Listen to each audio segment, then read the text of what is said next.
Pues esta vegada sí, victòria i sobretot l'equip sense pagar els despistes que tinguereu en la primera partida, no? Sí, esta vegada hem pogut plegar fins al final i guanyar, rematar la feina. L'altre dia m'ho va faltar un poquit i ahí estem, s'han controlat l'impulso, els nervis i hem rematat la feina. S'encarrila el que és la classificació, no? La carrera cap a la fase final. Encara que no és com esperàvem, s'encarrega, però bueno, hem sumat el punt. El que m'interessa és anar sumant i anar jugant fins al final i que traguem els fruits.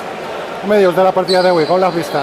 La partida d'avui, en principi, era una partida pesada per els rivals tan bons que hem jugat en contra, perquè claro, jugar el subcampió d'enguany, el segon vegada és campió, sempre és difícil un rival a batre, i Tonet pues, també. Tonet està travessant un moment molt dur en la pilota i juga de meravella, i l'Orja també. L'Orja és un jabato ahí per l'escala i no es pot quedar-se en ell, molt difícil.